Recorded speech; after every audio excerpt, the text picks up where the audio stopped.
ایک ایسا شخص جس نے غربت میں بھی ایمان اور ایمانداری کا دامن نہیں چھوڑا تھا۔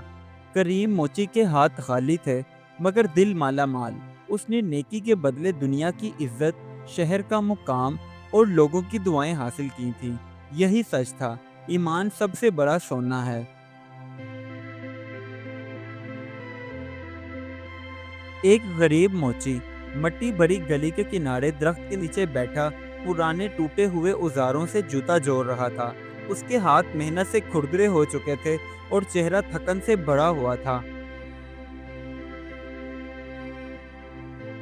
ماں باپ کی وفات کے بعد کریم کے چھوٹے بھائی شانی کی ذمہ داری بھی اس پر آن پڑی تھی۔ شانی بہت بیمار رہتا تھا، اس لیے کریم کی کوشش ہوتی کہ سارے دن میں جو پیسے وہ کماتا، ان پیسوں سے جو بھی کھانے کو ملتا وہ اپنے بھائی کے لیے لے آتا۔ وہ بیچارہ اکثر آسمان کی طرف دیکھتا رہتا جیسے کچھ مانگ رہا ہو۔ گاؤں والے بغیر کریم کو دیکھے اس کے پاس سے گزر جاتے۔ وہ خاموشی سے بیٹھا رہتا جیسے عادت ہو گئی ہو۔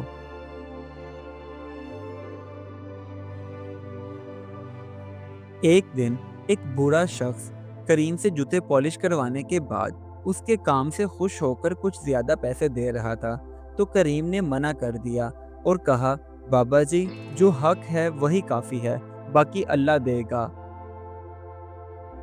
اکثر رات کے سناٹے میں اس کے بھائی شانی کی کھانسی ہی سنائی دیتی تھی۔ کریم ہاتھ والے پنکھے سے اسے ہوا دیتا اور کہتا، میرے بھائی گھبراؤ نہیں، تم بہت جلد ٹھیک ہو جاؤ گے۔ ایک دن گاؤں میں میلہ لگا ہوا تھا، بچے جھولا جھول رہے تھے، ہنسی خوشی چاروں طرف پھیلی ہوئی تھی۔ کریم نے انہیں دور سے دیکھا، بس تھوڑی دیر مسکرایا اور پھر واپس اپنے گھر کی طرف مایوسی کے ساتھ چل پڑا، کیونکہ اس کے پاس اتنے پیسے نہیں تھے کہ وہ اپنے اور شانی کے لیے خوشیاں خرید سکے۔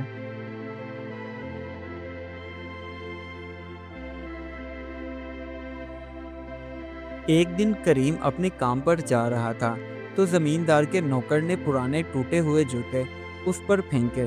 کریم نے اسے کچھ نہ کہا مگر اس نے ٹوٹے ہوئے جوتے اٹھا لیے۔ کریم رات بھر ان ٹوٹے ہوئے جوتوں کو ٹھیک کرتا رہا۔ ہاتھوں میں چھالے پڑ گئے لیکن چہرے پر عزم کی روشنی تھی۔ صبح وہی جوتے کریم بیچنے کے لیے لے جا رہا تھا تو راستے میں ایک غریب بچے کو دیکھا جو ننگے پاؤں تھا۔ کریم نے وہ جوتے اسے دے دیے تو بچہ خوشی سے اچھلنے لگا اور کہتا، کریم بھائی، اب میرے پاؤں نہیں جلیں گے، میں بہت خوش ہوں۔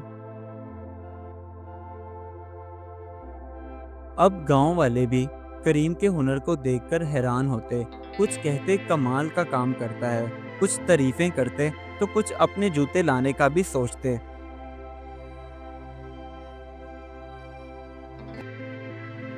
ایک دن شہر سے تاجر گاؤں آیا، اسے اپنے جوتوں کی فیکٹری کے لیے ایماندار کاریگر کی تلاش تھی، تو گاؤں والوں نے اسے کریم کا بتایا۔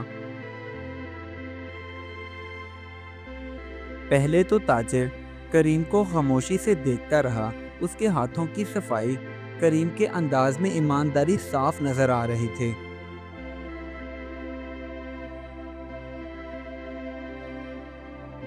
تاجر کریم سے کہنے لگا، میری جوتوں کی فیکٹری ہے اور اس کے لیے مجھے ایماندار کاریگر کی ضرورت ہے۔